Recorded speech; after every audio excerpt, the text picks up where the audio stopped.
What's up guys, it's Siege from MyBuddies23 and today we have another unboxing of the OnePlus 6T. This phone is the new OnePlus phone. It has a few new features like the in-display fingerprint, and it's staying at the same price as the OnePlus 6, except this time there's three models. There's the 128GB, which is starting with 6GB of RAM. There's 128GB of storage with 8GB of RAM and 256GB with 8GB of RAM. This phone is the 128GB storage with 8GB of RAM from T-Mobile. It's good this year that OnePlus started partnering with companies like T-Mobile and Verizon to start shipping their phones out. Without further ado, let's get started.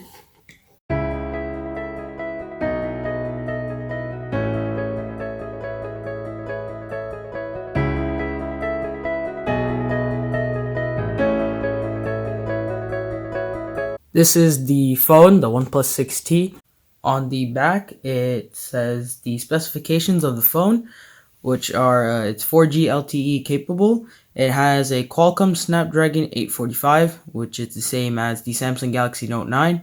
It has an optic AMOLED 6.4-inch display, which goes up to FHD Plus resolution. The Samsung Galaxy Note 9 goes up to WQHD Plus, which is slightly better than the FHD Plus.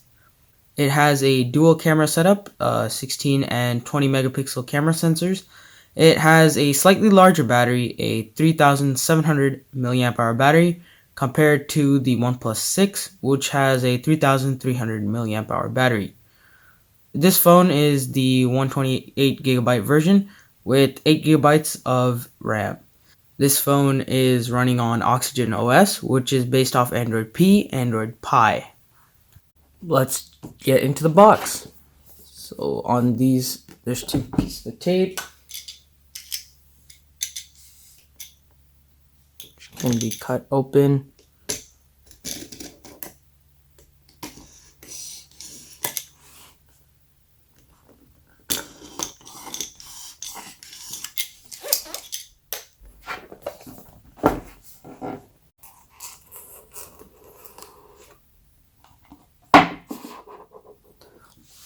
Once inside, we have the phone here,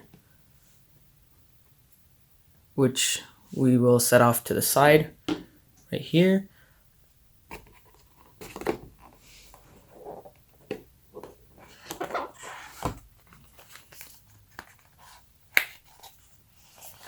Inside here, it comes with a case.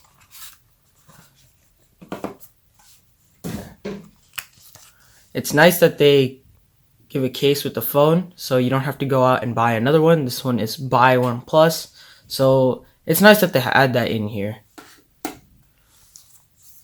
Next, these are some quick start guides and other papers. And since this is from T-Mobile, it comes with a T-Mobile SIM card, but I already have a SIM card, so I won't really be needing this.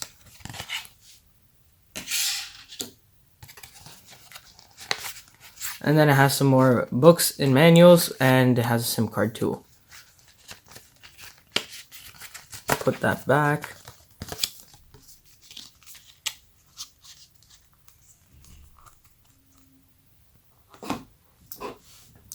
Inside it has the quick charge adapter. This is the fastest charging that's on any smartphone. It's up to 4 amps. And it charges the phone really quickly in approximately an hour and 30 minutes maximum from 0 to 100%. So it's really good that they have a quick charge inside the box.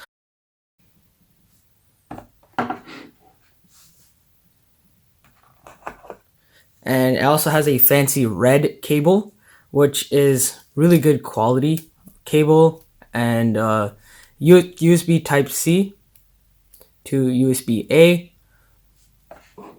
Sadly, this year OnePlus decided to remove the headphone jack, but they include the adapter, unlike the XS Max. So it's the USB-C to 3.5mm headphone jack. That's basically it that comes in the box. Let's put it all to the side and get to the phone. So this is the OnePlus 6T. It has a glass back, but it still doesn't support wireless charging. But for $580, this is still a really good phone. The glass back might attract fingerprints, which it's fine because they included the case inside the box. On the right side of the phone, there's still that power button and the alert slider where there's silent, vibration, and sound, which is nice that they have it because it's incorporating some of the iPhone's features which really need to be incorporated with Android phones. And on the left side over here, there's the volume rocker as well as the SIM card tray. On the bottom, there's these two speaker grills as well as the USB-C charging type port. And of course, they removed the headphone jacks. On the bottom, there's only the USB-C. With the OnePlus 6T, they also made the notch a little smaller. Instead of it being a big notch, it's just a small notch at the top. Although it doesn't have any advanced things like the iPhone, it's still a lot smaller than the iPhone. It only has the earpiece at the very top and the front-facing camera, which can be used for fast Face ID. Let's turn the phone on and get right in.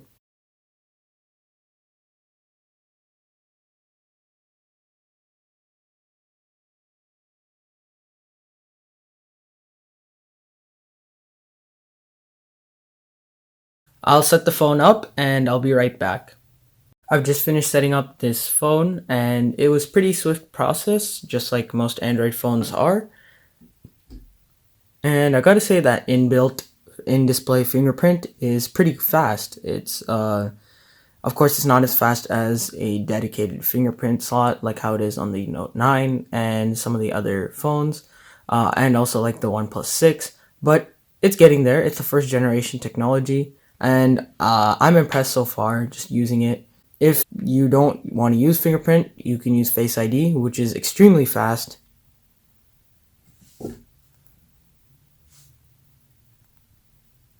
So right now my face is behind the camera and it's still recognizing my face, which is pretty good. With this phone, there's lots of customization, like the navigation tools and gestures.